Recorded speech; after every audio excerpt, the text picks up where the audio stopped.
Me revoilà. Donc, j'ai un problème avec ma caméra. Je pense qu'elle est possédée aujourd'hui, hein. Donc, ça s'éteint, ça se rallume, ça s'éteint. Il y a un esprit là-dedans, je sais pas. Non, mais je rigole. Donc voilà, mon gingembre et mon oignon que vous pouvez voir. Donc, on va se mettre à cuisiner et c'est toujours derrière.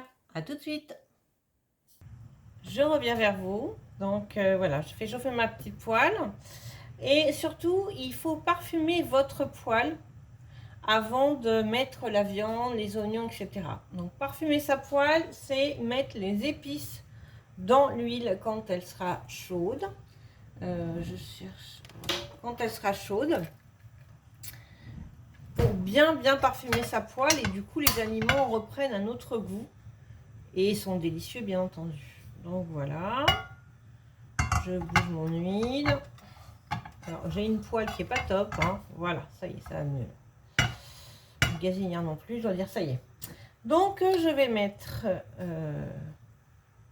du paprika. Alors vous voyez ce que je mets comme quantité. Bon, moi j'aime très épicé. J'adore le goût, j'adore ceci. Bon, après je fais des recettes peut-être plus adaptées à ceux qui n'aiment pas ça. Parce que je peux comprendre qu'on n'aime pas. Ça c'est la cannelle. C'est très bon avec le poulet.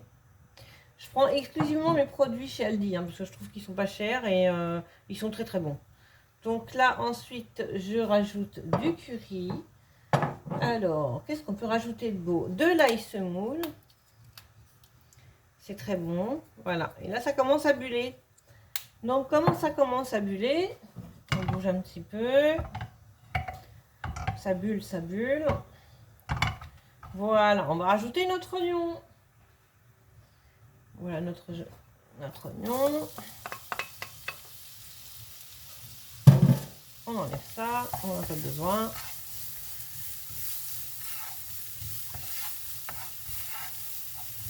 Alors, on va le laisser devenir transparent.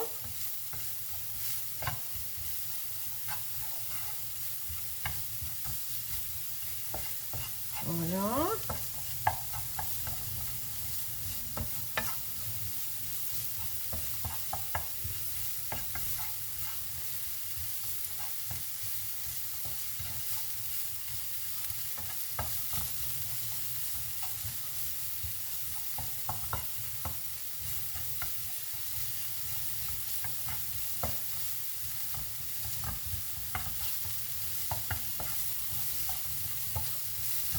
Alors, je vous dis pas les parfums, hein, ça sent super beau.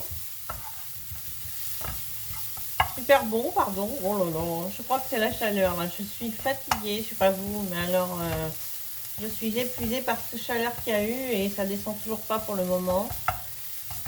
Donc voilà, je vais rajouter mon gingembre. Voilà.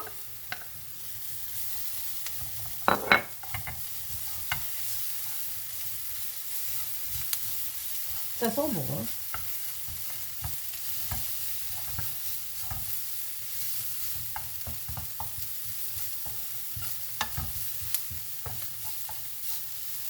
Un peu d'ail semoule.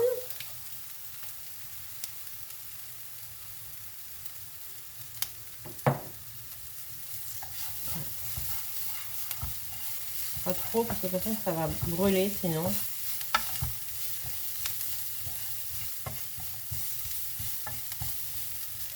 Et là, là-dessus, je vais rajouter notre petit poulet. Hop. Voici notre poulet.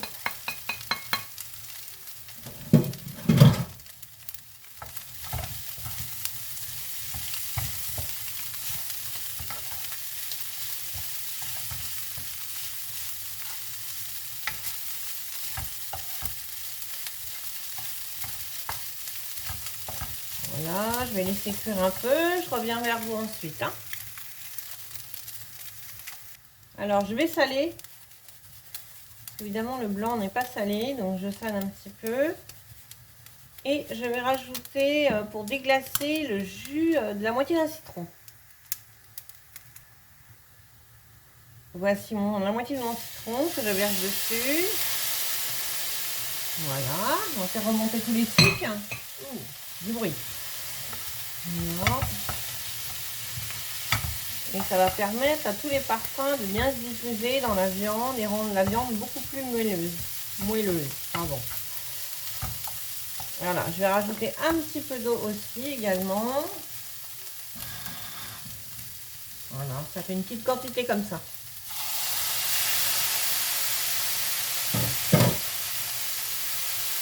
Et je baisse mon feu et je laisse revenir tout doucement pour que tous les parfums se mélangent bien. Et je reviens vers vous ensuite. À tout de suite. Je rajoute également un petit peu de piment. Après, c'est pareil, hein, c'est mon goût. Vous n'êtes pas obligé si vous n'aimez pas ça. Donc, voilà. Hop. Ça, c'est très beau. Puis, on va arrêter notre torte là et laisser refroidir tranquillement. Voilà. Et je reviens rapidement vers vous. À tout de suite. Alors oui, j'ai oublié de vous dire quelque chose. Je rajoute toujours un peu de crème fraîche, mais pas beaucoup, pour ceux qui ne supportent pas le piment. Alors ça va avoir le goût du piment, mais pas le piquant. Tous les laitages, comme le lait de coco, la crème fraîche, enlèvent et ben, le piquant du piment.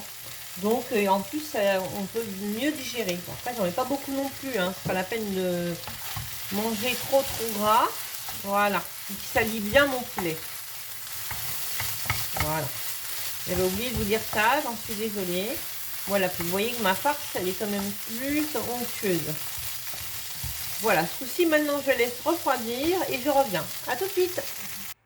Alors, après une petite réflexion, j'ai décidé de mixer mes bouts de poulet pour que ma farce soit plus homogène et plus épaisse. Donc, je vais la mixer et ben, je reviens toujours vers vous. À tout de suite.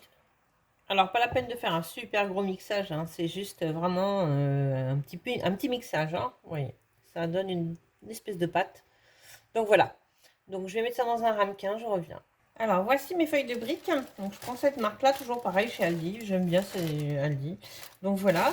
Et donc je les ai évidemment coupées en deux, hein, parce que je me suis servi déjà de l'autre moitié pour faire une recette avant. Donc nous allons commencer à le pliage. Donc c'est pas toujours évident. Donc il y a toujours des feuilles au-dessus, on enlève la feuille.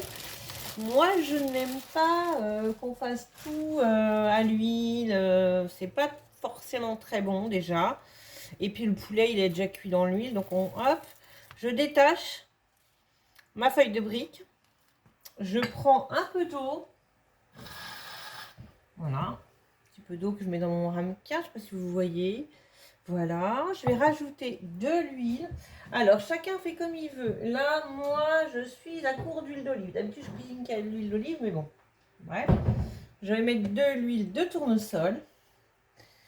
Et voilà. Alors, évidemment, je vais remuer au fur et à mesure. Hein, pour bien mélanger. Ça là. Hop, voilà. Donc, je remue avec mon petit pinceau. J'émulsionne. Enfin, ça se mélange pas trop, l'huile et l'eau, mais bon, voilà. Et je badigeonne ma feuille de brique. Bien la badigeonner. Faut qu'elle soit vraiment molle, quoi. Parce que là, elles sont un petit peu dures et elles se cassent facilement. Voilà. Alors, les feuilles de brique, c'est parce que ça coûte vraiment pas cher, hein. Donc, ça vaut le coup et ça fait un petit repas ou un apéro, enfin, ce que vous voulez avec. Voilà. Donc, alors, on va s'attaquer au plus casse-pied, le pliage. Donc, voilà. Vous prenez un peu de farce. Si je ne m'outille pas, je ne vais pas y arriver. Voilà. Un petit peu de farce à peu près. Voilà, comme ceci. La moitié d'une cuillère à soupe, comme ça. Est-ce que je ne sais pas si vous voyez bien. Voilà. Hop, c'est pour ça que je voulais la hacher. C'est pour mieux manipuler. Ça fasse bien des petites boules. Et que ça dégouline pas. Voilà.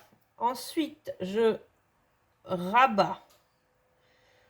Voilà. Je rabats jusqu'ici. Je ne sais pas si on voit bien. Je vais enlever ça de là, ça sera mieux pour vous. Voilà. Je rabats comme ceci. Là, comme ceci. Là, ici, alors, on va voir comment on peut faire. Voilà. Ici, il reste un, voilà, un bout. Donc ce bout-là, on va le rabattre comme ceci. Et on appuie sur la farce. Là, ça vous fait un triangle. Le triangle, on le remonte dans l'autre sens, comme ceci. Puis on le redescend. Alors on serre bien quand même, comme ceci. Et ainsi de suite, jusque tant qu'il nous reste un bout que nous glissons ici dans la pliure. C'est pas grave si ça se déchire un peu, hein. Voilà, et on appuie bien.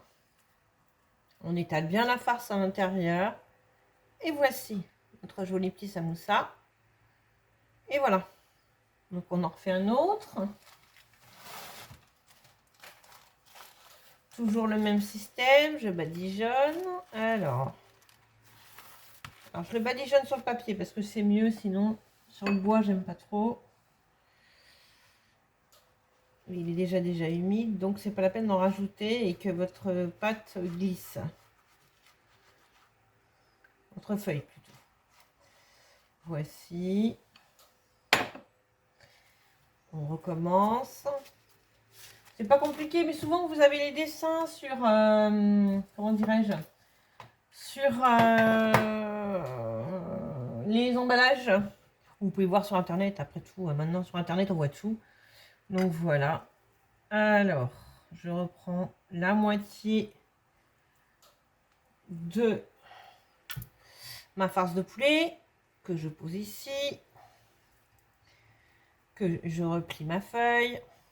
J'ai toujours mon coin ici, je replie mon coin, j'appuie, j'ai un triangle, je remonte mon triangle, je redescends mon triangle et je remonte mon triangle. Et il me reste, comme tout à l'heure, une petite languette que je glisse à l'intérieur de mon triangle. Et voici. Bien entendu, après vous passez au four, hein, ou alors à la poêle, mais c'est déjà gras, donc là c'est huilé, direct au four.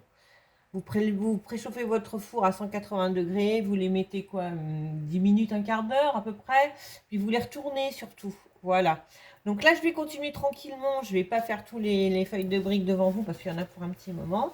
Et je vais voir combien j'en fais, et peut-être que là, avec le reste de la farce, on fera autre chose. Voilà, à tout de suite. Voici mes petits samoussas, terminés. Alors, j'en ai pas beaucoup parce que la dernière fois, mon charmant voisin est venu me voir avec plein de cuisses de poulet qu'il avait fait sur son barbecue. Et en fin de compte, il en avait trop. Et donc, je lui ai fait, il m'a demandé de lui faire des samoussas. Je lui en ai fait, il les a congelés. Donc, ça sera pour ses futurs apéros ou son futur repas. Donc, voilà. Donc, il m'en reste pas beaucoup. Et c'est pour ça que je vais faire autre chose avec la farce. Alors, pour le moment, les voici. Je vais les faire cuire et je reviens vers vous.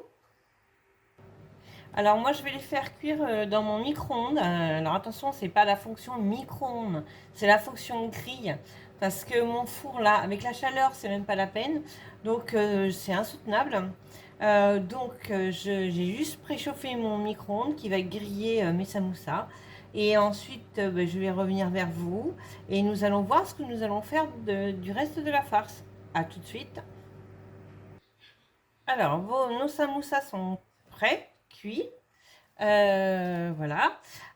Si vous voulez les congeler, parce que vous voulez pas les manger tout de suite, faire l'apéro dans 15 jours, tout ça, vous les congelez non cuits.